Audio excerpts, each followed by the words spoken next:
காலை வணக்கம். எல்லாம் நல்லா இருக்குல்ல? ஆமாம், விவசாய நேரம். இப்போ இங்கே பார்த்தாலும் டெய்லி வயலில் போய் நம்பட்டியை தூக்கிட்டே 4 வருடம் சுற்றிக்கிட்டே இருப்போம். அது காரணம்னாக்கா வயலில் மூட்டை போயிட்டே இருக்கும். அது என்ன செய்யணும்னாக்க உழுவும் போது வரப்போ ஓரளவு உழுகாமல் கொஞ்சம் தள்ளி ஓட்ட சொல்லணும். வரப்பு இருக்கும், வரப்பை சுற்றி குடஞ்சி ஓட்டினாங்க. வரப்பு அப்படியே என்ன செய்யணும்னாக்கா அது வரப்பு சின்ன வரப்பாக இருந்தோடனே ஓட்டை விழுந்து தண்ணி வர ஆரம்பிச்சிருது.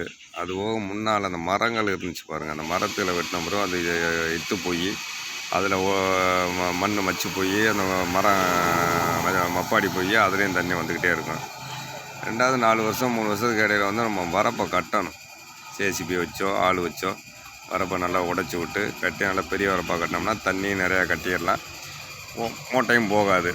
ஆமாம், அதை யாரும் அந்த நேரம் விட்டுருவோம். விவசாயம் பண்ணி முடித்தோன்னே சொல்லுவோம் வரப்பை கட்டிடணும்னு சொல்லி. அப்புறம் அந்த 1 வருஷத்துக்கு வயப்பை கட்டி போகிறதே கிடையாது. வயலில் எப்போவுமே நம்ம கருது அந்த பிறகு எப்போவுமே ஒரு 10 நாளைக்கு ஒருக்கா 15 நாளைக்கு ஒருக்கா வயவரப்பை போய் சுற்றி பார்க்கணுமா. அது நினைக்குமா, பூமி நினைக்குமா நம்மளை.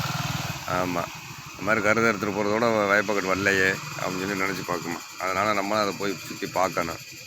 ஆமாம், எப்போவுமே நம்ம முன்னே கூட்டி அந்த வேலையெல்லாம் பண்ணி வச்சுட்டாக்க இப்போ ஓரளவு உரம் போட்டாலும் தண்ணி நிற்கும். ஆமாம், வரப்பு அவசியம் வந்து 4 வருஷத்துக்கு ஒருக்கா 2 வருஷத்துக்கு ஒருக்கா வரப்பை கட்டி பண்ணணும். சில ஏரியாலாம் பாருங்கள், வரப்பு கட்டி கரெக்டாக தண்ணியை கட்டிப்பிடுவாங்க. நம்ம சில இடத்துல வரப்பு கட்டாமல் தண்ணி மூட்டை போயிட்டு டெய்லி போய் மூட்டை அடைச்சிக்கிட்டே இருப்போம். அது அந்த மாதிரி வேலையெல்லாம் பண்ணக்கூடாது. அதனால் தயவுசெய்து நடந்ததாக இருக்கட்டும். வருடங்கள் வரும்போது எல்லாருமே போய் வயலில் வரப்பு 2 சைடும் கரெக்டாக பண்ணணும். ஒருத்தலே பண்ணோம்னா சரி வராது. ஒருத்தர் வரப்பை கட்டி வைப்போம், ஒருத்தர் வந்து குடஞ்சிக்கிட்டு உழவு ஓட்டிட்டுப்பா. ஆனால் 2 பக்கத்துமே டாய்ட்டு உழவு ஓட்ட வந்து வரப்பு காலை ஓட்டக்கூடாது. கடைசியாக வரப்பு கால் ஓட்டினா போதும். வரப்போது நம்ம மறுபடியும் என்ன செய்ய போகிறோம், வரப்பு வெட்டி தான் வைக்க போகிறோம். அதனால் வரப்பை குடஞ்சி ஓட்டுறதுனால நம்மளுக்கு தான் பாதிப்பு. இங்கிட்டும் தண்ணி நிற்காது, அங்கிட்டும் தண்ணி நிற்காது, மழை பெஞ்சால் தண்ணி கட்ட முடியாது, அப்படிலாம் இருக்குது. அதனால் விவசாயம் பண்ணுறது பெருசு கிடையாது.